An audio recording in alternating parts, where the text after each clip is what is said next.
Hello नमस्कार दर्शकों, झनक सीरियल में आप सभी का स्वागत है। आज के एपिसोड में जहाँ पे हम देख रहे होते हैं कि यहाँ पे झनक को बुलाया जाता है और यहाँ पे उसके जेठू और जो भी ऋषि के ताऊजी ताईजी रहते हैं वो सब पूछते हैं झनक से कि ये बताओ कि तुम्हारे घर में और कौन कौन रहता है। जहाँ पे झनक बताती है कि उसके घर में उसकी माँ और एक बुआ रहती है।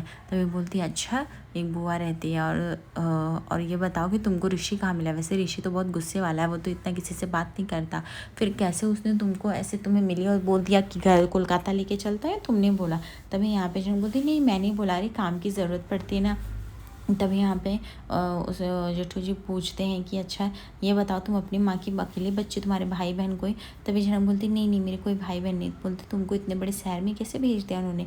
जनक बोलती वो कहाँ है ना, काम के वास्ते हमको भेजा है। तभी पायल बोलती वो सब तो ठीक है बट ऋषि तुम्हें कैसे लाए, हम तो वही हैरान हैं क्योंकि वो इतना ज़्यादा किसी से बात तो करता नहीं, ऊपर से तुम कितना बोलती हो। तभी जनक बोलती वो कहाँ है ना कि हम उनको बोले देखो शहरी बाबू हमको काम के लिए चाहिए, हमको लेके चलो, इसलिए लेके आ गए। सब लोग हंसने लगते हैं। तभी बोलते नहीं बताओ। तभी यहाँ पे जनक से पूछते हैं कि तुम्हारे पापा के बारे में तुमने कुछ भी नहीं बताया, वो है वो कहाँ पे हैं। तभी यहाँ पे जनक बोलती है हमारे पापा हमारी माँ बस बताती है बचपन से कि वो हमारे साथ नहीं रहते हैं, बाकी हमको कुछ नहीं पता है।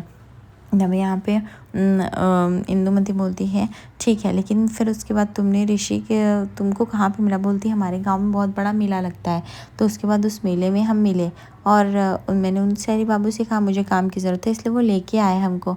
तभी यहाँ पे इंदुमती बोलती है ठीक है, आया ना समझ में, जैसे काम सिखाया वैसे करना है। तभी जनक बोलती तो हमारा डायलॉग चिपका रहे। दूसरी तरफ तनुश्री बोलती वैसे मुझे तुमसे काम कराना अच्छा नहीं लगा क्योंकि तुम्हारी भी बहुत कम उम्र है बेटा, पढ़ाने की पढ़ाई की उम्र है, बट तुम्हारे हालात ऐसे हैं कि हम कुछ कर नहीं सकते, ठीक है। और बट तुम्हारे बाबा हो या नहीं हो पर तुमने सच में बहुत दुख का सामना किया और तुम्हें और करना है, पर गांव शहर में बहुत फ़र्क होता है, यहाँ का काम सीखने में बहुत टाइम जाएगा। जनक बोलती है ऐसा कुछ भी नहीं है, जब तक आप लोग हमें इस घर से नहीं निकालेंगे ना हम इस घर से नहीं जाएंगे और हम सारा काम चुटकियों में सीख जाएंगे, हम बहुत फास्ट काम करते हैं। तभी इंदुमती बोलती है अच्छा बहुत फास्ट, वैसे भी ऋषि की शादी होने वाली है, बहुत ज़्यादा काम है, लेकिन तुमने बताया नहीं तुम ऋषि तुमसे कैसे मिला, क्या बात हुई। तो बोलती वो ऋषि जो है पुलिस अफसर है, फटफटैया से अपने आ रहे थे शहरी बाबू और मैं अपनी साइकिल से छुक छुक छुक छुक जा रही थी और अचानक मैं तो ली थी मुखिया जी के लिए खाना, अचानक से वो आए भिड़ गया और सारा खाना गिर गया। तभी हमको गुस्सा आ गया उन पे और हमने बोल दिया कितना नुकसान कर दिया, वो हम बताओ कैसे करें, हम ठहरे गरीब, 2 वक्त का रोटी भी खाना हमारे लिए बहुत होता है। फिर हमने बोला उनको देखो शहरी बाबू हमको लेके चलो अपने संग शहर में, हम करेंगे काम, झाड़ू पोछा खाना पीना और जितना पैसे कमाएंगे हो जाएगा। तभी इंदुमती बोलते अच्छा बस बस बस बहुत हंसा दिया, ये लड़की तो कितना बोलती है।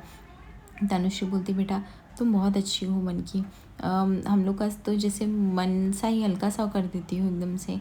तभी यहाँ पे उसके जेठू बोलते हाँ बेटा लेकिन यहाँ का काम सीखना पड़ेगा तुमको, ठीक है, और जो भी है जो भी काम बताया जाएगा करना पड़ेगा, लेकिन तुमने बताया नहीं तुम्हारी शादी अभी तक नहीं, सिमल बोनी में तो लड़कियों की जल्दी शादी हो जाती है ना। तभी झनक जो होती है उनको बोलती नहीं नहीं क्योंकि मेरी माँ के लिए थी इसलिए वो मेरी शादी नहीं कराई और मैं पढ़ाई कर रही थी ना इसलिए।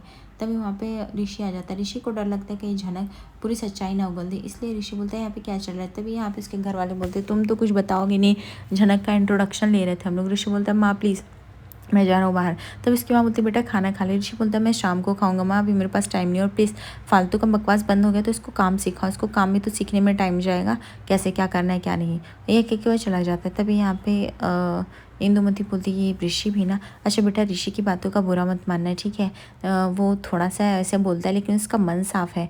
तभी बोलती हाँ वो सब तो ठीक है, मैं घर का सारा काम करूँगी पर मुझे इस बाग साहब के पास मत भेजना। तभी वहाँ पे जेठू बोलते बाग साहब कौन है। बोलती अरे यही आपके बेटे, ये कितने अकड़ू है, कितना खड़ूस है। तभी ये सब सुनकर और हंसने लगते हैं। जिस तरह से जनक की बोली होती है बोलती है कितनी प्यारी हो, कितना अच्छा बोलती, सही बोलती, सच में एकदम मानो दिल खुश खुश हो जाता है। दूसरी तरफ हम देखते हैं मोन यानी अदिति जो होती है इंतज़ार कर रही होती है रेस्टोरेंट में ऋषि का। ऋषि दूर खड़ा होकर बुके लिए रहता है और सोचता है मोन को कैसे सच के बारे में बता पाएगा भी या नहीं। तभी वो जैसे जाता है मोन उसे गले से लगा लेती है, बोलती Rishi you don't know, you don't have any idea कि मैंने तुम्हें कितना वेट किया है, मैं तुमसे कितना प्यार करती हूँ, मुझे ऐसा लगता है कि तुम आ जाओ जल्दी से और मैं तुमसे मिलके बात करूँ, मेरा ना जी घबराने सा लगा था, ऐसा लग रहा था कुछ बुरा होने वाला है। तभी ऋषि बोलता है ऐसा तुम्हें क्यों लग रहा था मोन, तुम अदिति बताओ। दूसरी तरफ हम देखते हैं यहाँ पे झनक को बहुत सारा बर्तन दे दिया जाता है साफ़ करने के लिए, जहाँ पे झनक जो होती है वो बर्तनों को साफ़ कर रही होती है। जब यहाँ पे मोन बोलती है कि पता नहीं क्यों मुझे ऐसा लग रहा था, वो मैंने तुम्हें बताया था ना कि वो शहर में एक लड़की रहती थी, फिर गांव में एक लड़की से उसको जाके प्यार हो जाता है। तो मुझे एक डर कहीं ना कहीं वो सताने लगा। और फिर तुम्हारा मोबाइल भी आउट ऑफ नेटवर्क हो गया था। मुझे पता है तुम मुझे टेंशन नहीं देना चाहते इसलिए नहीं बताया, बट ऋषि तुम ऐसा करोगे तो कैसे चलेगा। आज से प्रॉमिस करो तुम ऐसा नहीं करोगे। तुम्हें पता है ना मैं तुम्हारे बिना एक मिनट भी इमेजिन नहीं कर सकती हूँ। तो फिर ऋषि बोलते हाँ लेकिन हुआ कैसे। तभी बोलते उसकी फ्रेंड जो थी ना, उसका कज़िन जो कि प्रोड्यूसर था, वो एक मूवी बनाने के लिए गया था ऐसे ही गाँव में, उसको किसी लड़की से प्यार हो गया था। एंड फिर now they are the settle in the Delhi, यानी गाँव की लड़की से।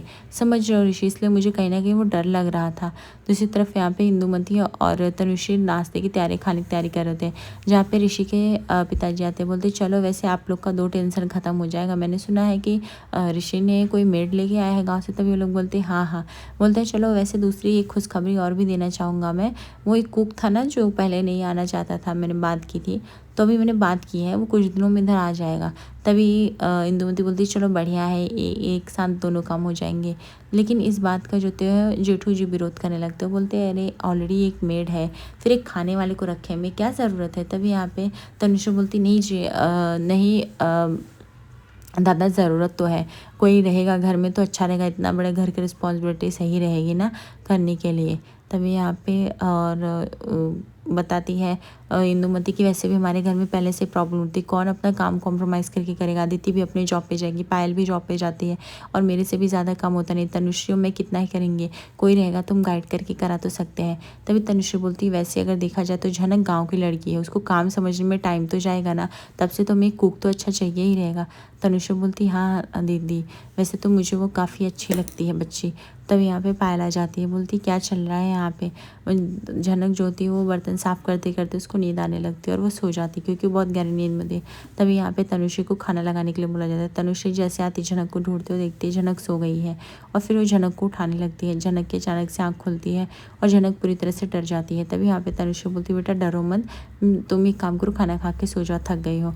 तभी यहाँ पे झनक बोलती है नहीं सॉरी काकी, वो हमारी आँख लग गई थी, नहीं तो हम ऐसे सोते नहीं हैं।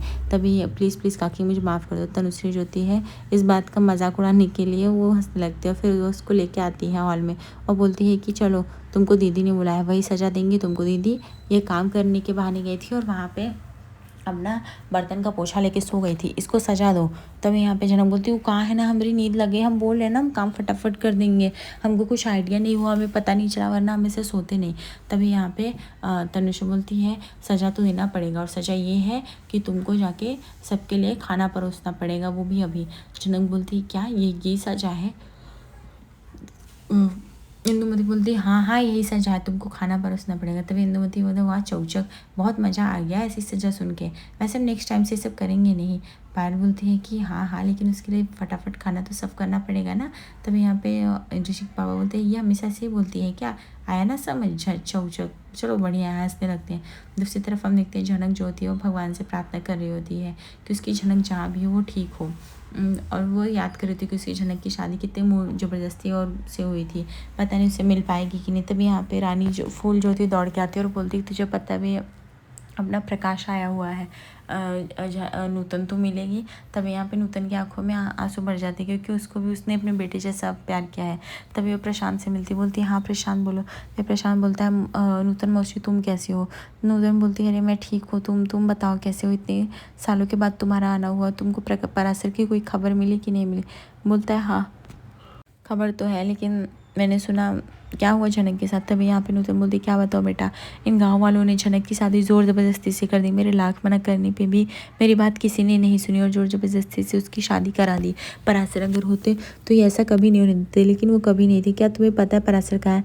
तभी प्रशांत बोलता है मुझे पता है मौसी, पराशर बाबा कहाँ है मुझे पता है। जब मैं उस नदी के किनारे मुझे प्रवाहित कर दिया गया था तो वह इकलौता इंसान था जिसने मुझे पाल पोस कर बड़ा किया, वो पराशर, वो मेरे बाबा से कम नहीं, मैं उन्हें बाबा की इज्जत देता हूँ। लेकिन मैं आपको ये चीज़ नहीं बता सकता वो कहाँ पे है। बाकी इससे रिलेटेड कुछ भी आपको मदद लगता है, कुछ भी चाहिए रहता है मैं दूंगा।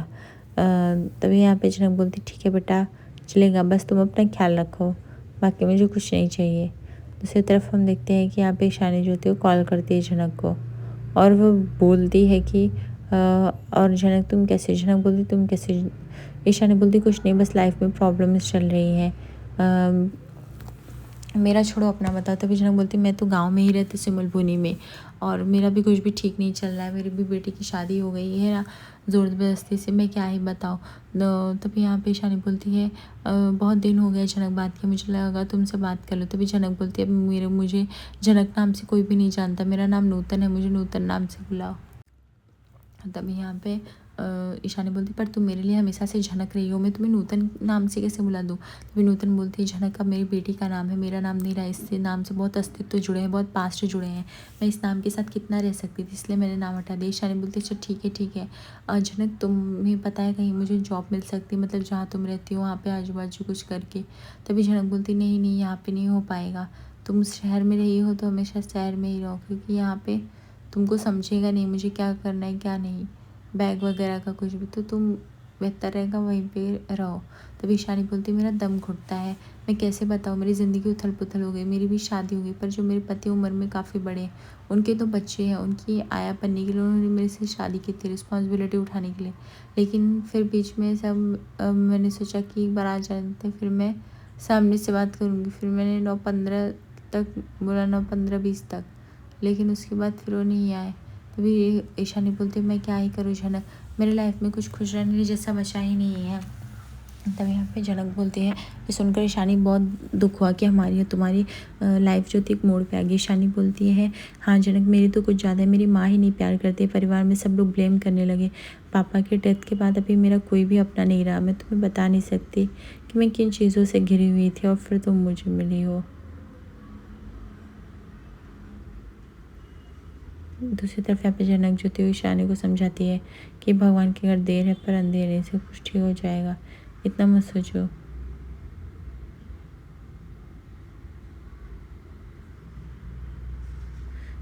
जनक जो थी समझाती है ईशानी को। तभी ईशानी बोलती है कि काश मैं ये समझा पाती, मैंने अपनी शादी पिछले बहुत ट्राई किया बट कुछ नहीं होता। तभी उसकी माँ वहाँ पे आ जाती है ईशानी की, और वो उसको सवाल जवाब करने लगती है किससे इतने देर तक कॉल पे हो। तभी ईशानी बोलती माँ धीरे से बोलो, मैं छोटी बच्ची नहीं, मैं बड़ी हो गई। तभी उसकी माँ बोलती हाँ बड़ी होगी और कारनामे तो ऐसे करीब कुछ नहीं, पहले ही बोला जाके दामाद जी से माफ़ी मांग लो और चली जाओ, लेकिन तुम्हें समझ में नहीं आता है, ज़ोर ज़बरदस्ती करके क्या है मिलेगा, मुझे तो खुद को नहीं पता है।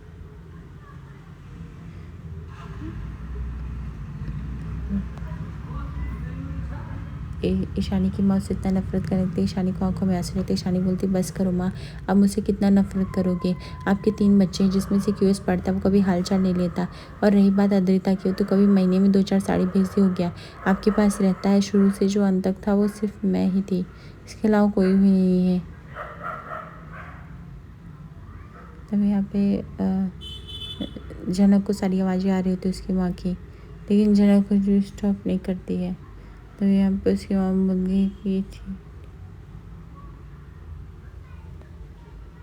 आज रात के एपिसोड में दिखेंगे जहाँ पे पराशर आता है और गाँव वाले से खबर लेता है कि इस तरह से जनक की शादी जो जबरदस्ती इसके से। दूसरी तरफ देखते पायल देख रही थी जनक को गोबर से किचन का लिप ये करते, देखते हैं आगे एपिसोड में कौन सा इंटरेस्टिंग ट्विस्ट होगा।